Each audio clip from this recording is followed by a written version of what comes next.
Tonight, an Elkhart County father has pleaded guilty to murdering his 6-year-old son. As a result, 29-year-old Franklin Elmore is now officially convicted of murdering his son, Justin. As our John Kim reports, Elmore says he accepted a blanket plea agreement in court this morning.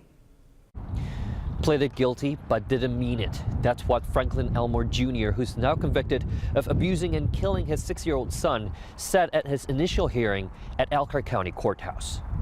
This morning, Franklin and his girlfriend, Cheyenne Elmore, appeared at the courthouse in Goshen for their initial court hearings.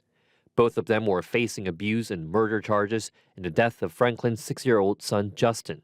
On the night when Justin died, prosecutors say Franklin and Cheyenne were home with him at around 8:45 p.m. August 3rd, when they say Franklin attacked his son in his playroom.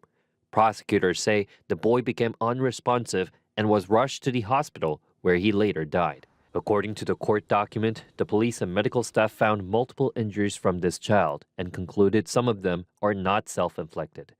Now fast forward to today, Franklin has pleaded guilty to murdering his 6-year-old son more than 2 months after his death, stating he and his attorney made a blanket plea agreement with the prosecutor. At the courthouse, Franklin's attorney asked him, "Did you knowingly kill another human being, victim 1?" And Franklin said, "Yes, sir." But when the attorney asked him, "Do you acknowledge you physically beat your son and he died?" Franklin said, "I did not mean it." Still, he acknowledged that when the attorney asked the behavior you call it discipline was not in the scope of normal parenting, he said correct. Amanda Jones, who knew and loved Justin, was also at this morning's hearing. I seen the pictures afterwards, what Justin looked like in the hospital, and definitely he was beaten.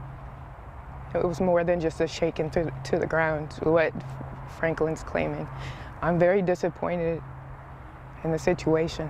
Justin's stepmom, Cheyenne Elmore, made a different decision from Franklin. Her attorney asked for a judge to give them more time to go through her mental health record, putting off her final trial date to February of next year.